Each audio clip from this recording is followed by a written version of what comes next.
Quand on parle de littérature, on songe très souvent au roman, à la poésie, au théâtre.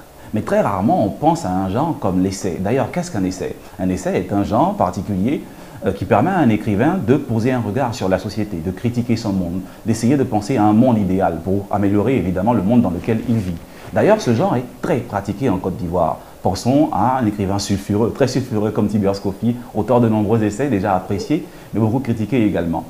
Et ça tombe bien, on reçoit aujourd'hui un essayiste, également universitaire, qui vient nous parler d'un livre assez intriguant, Les enfants de la lutte, chronique d'une imagination politique à Abidjan. Vous voulez en savoir plus? Mais c'est maintenant dans le décryptage. David Nogoran, bonjour. Bonjour, c'est Agnès. C'est un honneur de vous recevoir. L'honneur est partagé.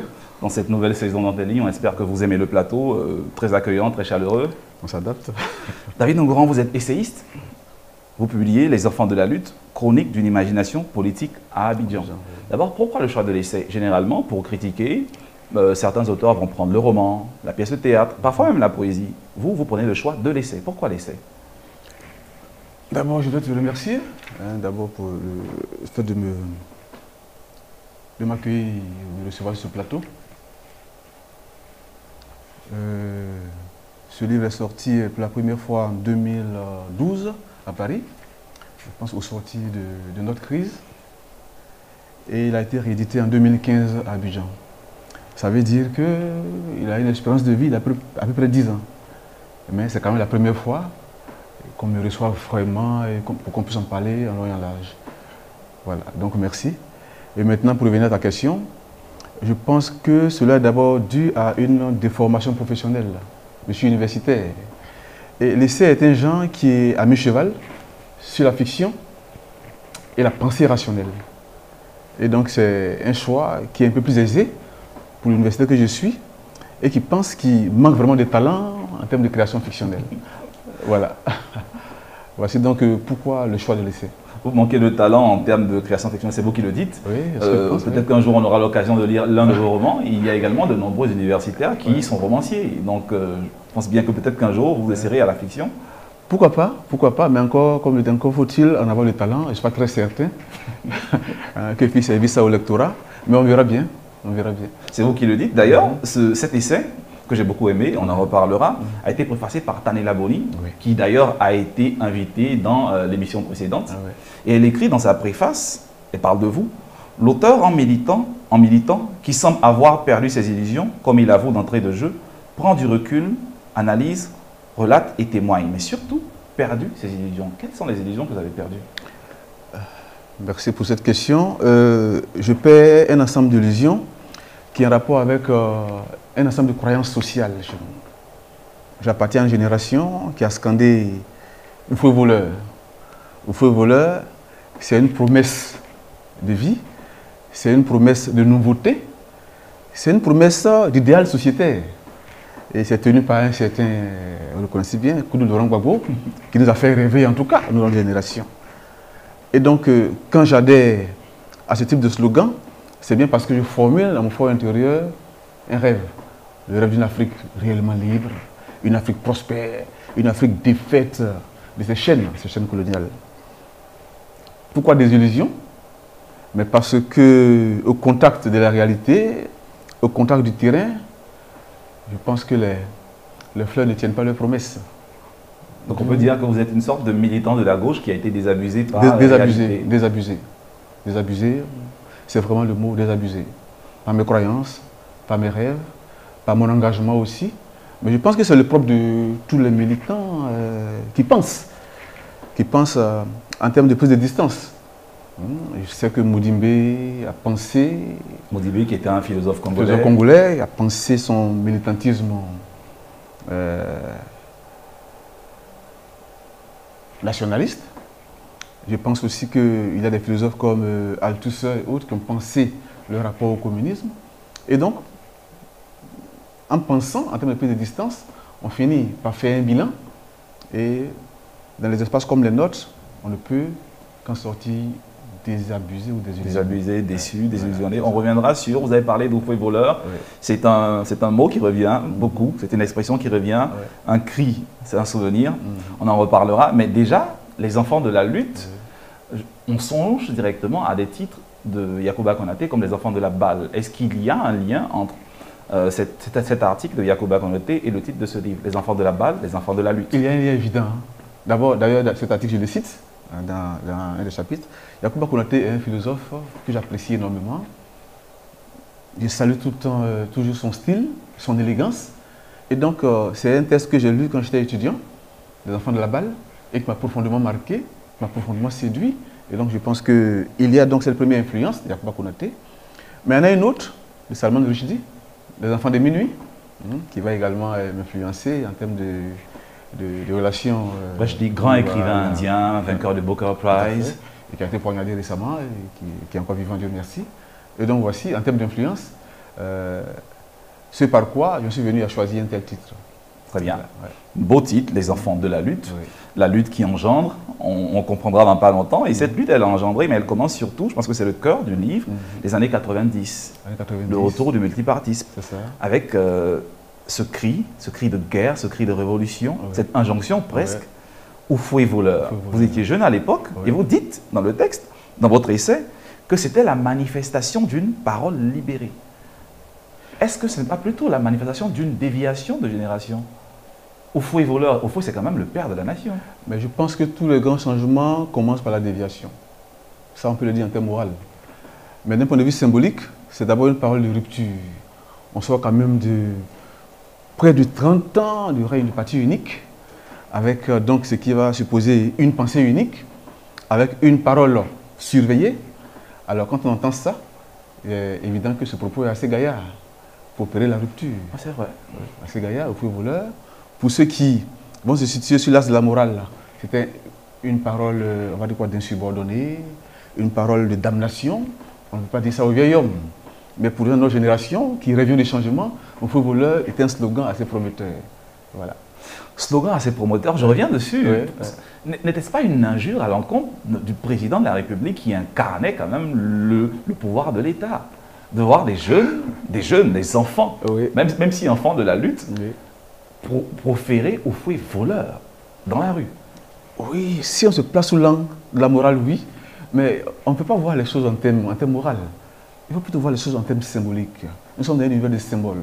Quels sont les grands symboles qui nous font avancer? Et c'est Paul Valéry qui le dit, il dit le viol commence par le langage.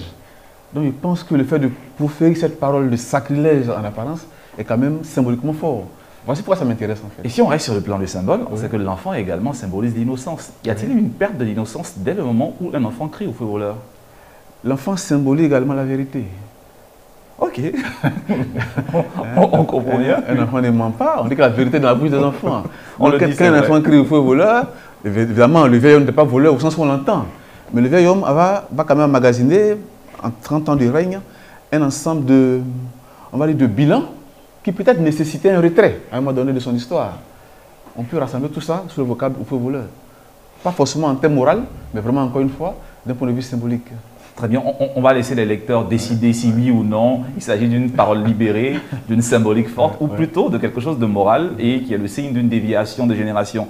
On en reparlera dans un instant, je pense que c'est un sujet très intéressant qui, j'imagine, également intéresse les lecteurs. D'ailleurs, parlant de lecteurs, on va recevoir quelqu'un qui a lu le livre et qui a 2 questions à vous poser. D'accord. L'instant lecteur.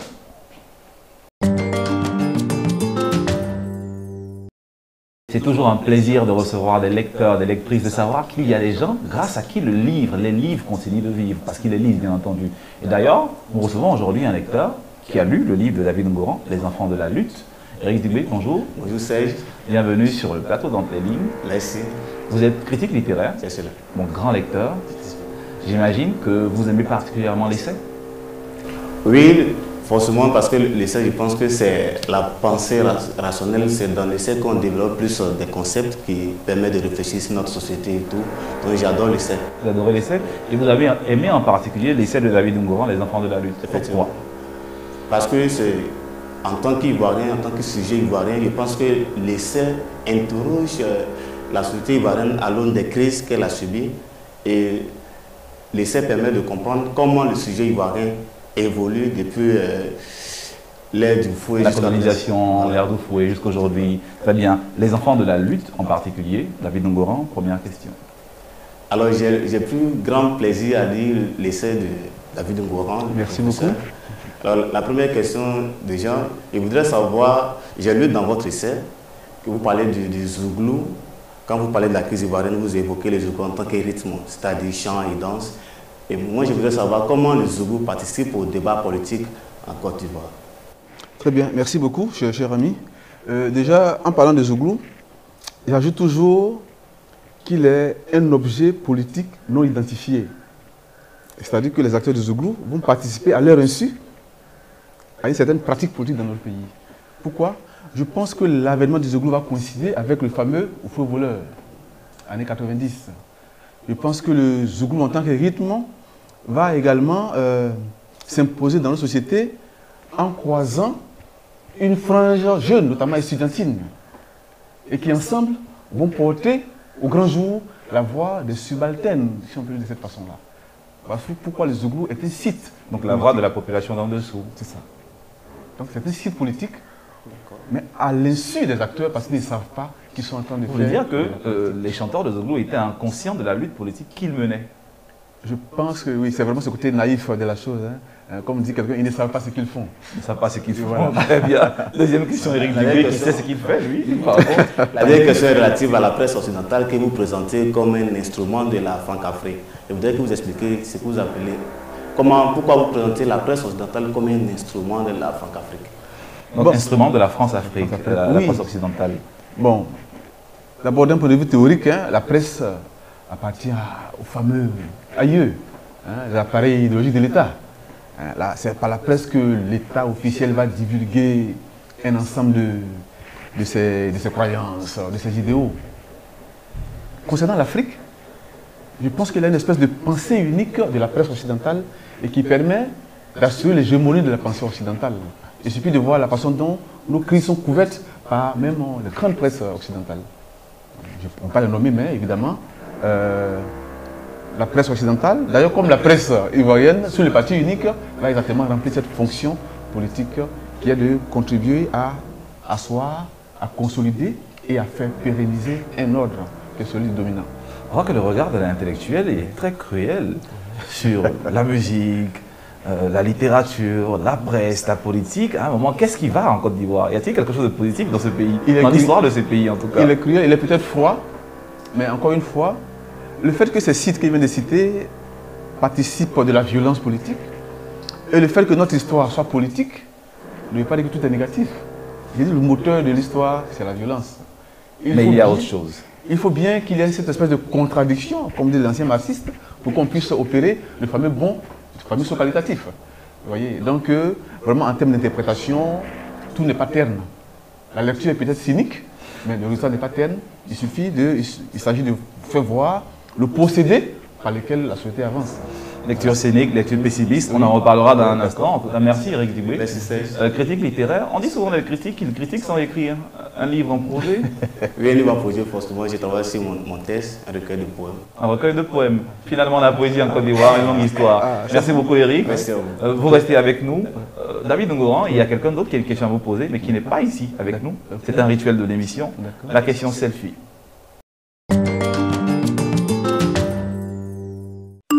Je me nomme Kwadio Ano Aimé, étudiant en licence 3 de géographie. J'ai lu l'œuvre de David Ngouran intitulée Les enfants de la lutte. Et j'ai une petite question pour David Ngouran. Pourquoi êtes-vous dur et sévère dans vos critiques à l'encontre de Laurent Gbagbo? Je pense que je reproche à Laurent Gbagbo ce que les gens de la génération de fou reprochent à Houphouët-Boigny. Comme tous les grands hommes, on place en eux beaucoup d'espoir. Et puis, je pense aussi qu'en faisant le bilan des courses, on se rend compte que finalement, il y a eu peut-être plus de discours que d'actes, qu'on pourrait peut-être justifier par le contexte de crise que l'acteur même a connu, la rébellion et les autres peut-être. Mais en tout cas, à foi, on pourrait faire un bilan décevant. Et donc, en le disant, je ne suis pas en train de l'accabler vraiment, et je suis en train de dire simplement qu'il a porté ses épaules le rêve de plusieurs générations de jeunes Ivoiriens et que ces derniers, comme moi, semblent avoir été déçus. C'est aussi un bilan de la politique. Très bien. Laurent Gbagbo, on sait très bien que Laurent Gbagbo était très proche de certaines figures messianiques ou chrétiennes, simplement évangéliques. Page 142, vous parlez de la mort africaine de Dieu. Oui. On parle de la mort d'un Dieu africain, mais la mort africaine de Dieu. Peut-être qu'il y a une mort européenne, on en reparlera. Vous dites, vous écrivez, quand Dieu meurt à Abidjan, le miracle ivoirien devient mirage. Les promesses d'autrefois laissent s'installer la disette. Le peuple et les gouvernants deviennent esclaves des étoiles. Mort africaine de Dieu, Oui, peuple esclave d'étoiles.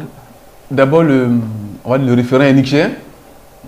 Nietzsche, philosophe allemand, Nietzsche parle de la mort de Dieu. qui lui avait tué Dieu. Oui, voilà, parce que ce Dieu-là serait l'obstacle à l'accomplissement du surhomme. Donc David Ngoran, universitaire ivoirien qui tue Dieu. Non, non, non. Au contraire, dans notre histoire politique, la façon dont les religieux vont faire incursion dans le champ politique, va tuer Dieu. Dieu au sens de vraiment dernier recours en termes d'espérance. Parce que le religieux qui va enfreindre la règle, la frontière entre les champs, va intégrer le champ politique, va parler à la place du politique, de façon à ce que le politique parle comme les prophètes. Donc il y a une sorte d'inversion. Une sorte d'inversion de rôle. Le politique qui parle comme le prophète qui devient politique. Comme le politique. On est vraiment en plein dans la symptomatique de la crise, cette inversion du rôle. Et pour vous, la crise ivoirienne est née de ce fait-là, ou en partie? C'est un des symptômes, une des manifestations. Et donc évidemment, quand on assiste à des discours du type l'armée du ciel, où des prophètes remplissent les palais présidentiels, où c'est la prière à la place des programmes de gouvernement, il est évident que nous sommes en train de tuer le Dieu, à l'africaine en fait.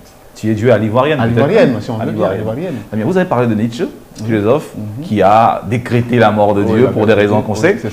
Est-ce qu'il y a des auteurs qui, en particulier, vous ont fasciné ou qui vous guident dans votre écriture, dans votre pensée au quotidien?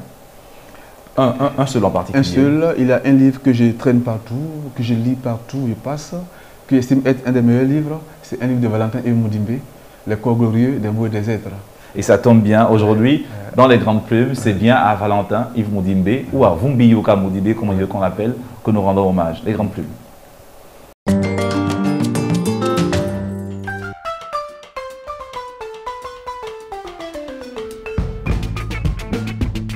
Que l'on dise Valentin Yves Mudimbe ou Vumbi Yoka Mudimbe, on fera toujours référence à la même personne, à ce brillant écrivain et universitaire congolais dont les livres continuent d'influencer de nombreux intellectuels africains et du monde entier.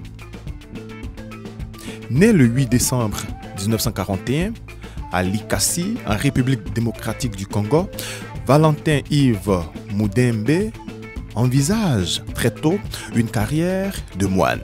Mais il abandonnera le chemin religieux pour effectuer des études universitaires en philosophie et en littérature. Il n'empêche que son bref parcours de religieux laissera des traces indélébiles dans son écriture et sa posture d'intellectuel. Mudimbe est l'auteur de plusieurs romans dont Le Bel Immonde, publié en 1976, et un grand nombre d'essais. Son livre, L'invention de l'Afrique, est certainement le livre le plus important de sa carrière d'écrivain et de penseur. Valentin Yves Mudimbe vit aujourd'hui aux États-Unis d'Amérique où il a enseigné la philosophie et la littérature durant plusieurs décennies.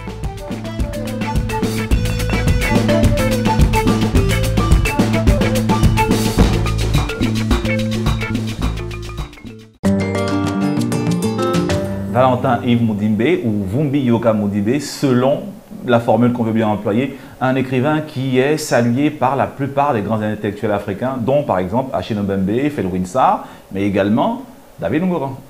Dans quelle mesure est-ce que, ou comment est-ce que Mudimbe vous a influencé, vous a impacté dans votre écriture? D'abord par l'autocritique. Autocritique. Mudimbe, comme on le sait, est un ancien moine de l'ordre des bénédictins qui va se défroquer. Et donc, pourquoi? Au terme d'un ensemble de démarches autocritiques. En tant que moine, il va finir par cette formule un peu déroutante. Il dit que le mystère christique est intellectuellement irrécevable.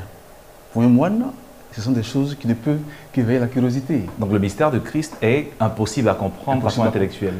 Même pas à comprendre, irrécevable. D'un point de vue rationnel. Même pas acceptable. Même pas acceptable, irréceptible d'un point de vue rationnel. C'est un moine qui parle. Un ancien moine de l'ordre des bénédictins. Grand philosophe. Donc quand j'ai lu ça... Donc on comprend bien d'où vient cette idée de la mort africaine de Dieu. Quand j'ai lu ça, j'ai dit, mais il faut de l'audace, il faut du courage pour faire un tel bilan de sa vie. Et je constate qu'en Afrique centrale en général, on a affaire à des grands savants qui vont prendre leur distance avec le temps, avec la foi, non pas parce qu'ils ne sont pas des croyants, mais parce que le système religieux, finalement, va se dévoiler sur un autre ordre, sur un autre jour. Je pense que ça nous manque quand même ici en Afrique de l'Ouest. Et donc, on revient à la mort africaine de Dieu. Qu'est-ce qu'on constate ici? On est plus croyants que travailleurs.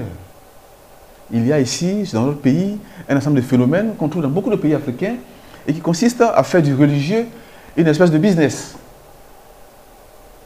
Ça, c'est la mort africaine de Dieu. C'est la mort africaine. Et Mudimbe me permet de prendre la distance, de comprendre que la première lumière que Dieu nous donne, c'est la raison.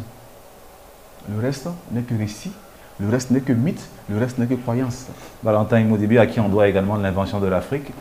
Heureusement, récemment traduit par Présidence africaine. Oui, heureusement. Le livre était seulement après disponible 30 ans, en anglais après 30 ans, maintenant en français. Donc, tous les lecteurs, n'oubliez pas, en plus du livre de David Ngoran, Les enfants de la lutte, il faudra également vous offrir tous les essais, tous les livres. Il est également romancier de Valentin Yves Mudimbe. Malheureusement, David Ngoran, on aurait bien aimé continuer, prolonger ce débat-là pour des heures et des heures avec vous sur les enfants de la lutte, chronique d'une imagination politique à Abidjan, très bel essai, très brillamment écrit. Merci beaucoup. Parfois un peu difficile à comprendre, mais le propos il est là, un peu sombre, on se rend bien compte que ce pessimiste-là, il est là pour ouvrir de nouveaux espoirs, de nouveaux chemins pour les Ivoiriens. Merci beaucoup. C'est un grand honneur de vous recevoir. David Ngoran, professeur Ngoran. Oui, merci beaucoup. Même si je ne partage pas tout à fait la conclusion du pessimisme, mais merci quand même. Très bien. On va donc laisser les lecteurs décider si oui ou non ce brillant, ce très beau livre de David Ngoran est pessimiste ou optimiste. Et nous, on ne vous laisse pas tout seul, c'est un rituel dans cette émission. Nous vous laissons avec l'islam. N'oubliez pas, lire des livres, des livres. Pour le meilleur aussi bien que pour le pire, ils viennent de s'unir dans un lent baiser. Ils partageront leurs joies et leurs peines devant Dieu, devant les hommes. Pour le meilleur aussi bien que pour le pire, ils viennent de s'unir dans un lent baiser. Ils partageront leurs joies et leurs peines. Tu es ma Ève, je suis ton Adam. Notre amour est un feu ardent qui ravivera nos rêves, parce qu'on a décidé de s'aimer, que nos cœurs s'unissent pour s'aimer. Longtemps le regard plongé dans les nuages, j'ai attendu qu'arrive ce moment. Moment où je quitterai papa et maman pour m'attacher à ton beau visage. Femme flamme, femme frêle, femme belle, femme aile, femme cadence au cœur chantant le refrain d'un amour vrai. Femme au cœur chantant le refrain d'un amour frais. Il est dit que chaque caïman a son eau, même si dans ton eau je me noie. À ton yes je ne dirai jamais non, car toi et moi, c'est jusqu'à la gare. Devant Dieu, devant les hommes, pour le meilleur aussi bien que pour le pire, ils viennent de s'unir dans un lent baiser. Ils partageront leurs joies et leurs peines. Devant Dieu, devant les hommes, pour le meilleur aussi bien que pour le pire, ils viennent de s'unir dans un lent baiser. Au final, non serait pour moi. Au final, c'est en sous-famille bas. Au final, toi et moi, on formera notre empire. On sourira au meilleur et on affrontera le pire. Tu mangeras la sueur de mon front et je t'aiderai à supporter la douleur de l'enfantement. Nos enfants grandiront et ils marcheront dans nos pas. Pas sur pas, pas dans pas, pas après pas, ils m'appelleront papa. Et toi, ils t'appelleront maman. Chaque fois que dans la colère tu devras me parler, fais attention à ce que tu devras me dire, car il y a une partie de moi qui vit en toi. Et si tu me blesses, c'est cette partie de toi en moi qui souffrira, ma Ève. Devant Dieu, devant les hommes, pour le meilleur aussi bien que pour le pire, ils viennent de s'unir dans un lent baiser. Ils partageront leurs joies et leurs peines. Devant Dieu, devant les hommes.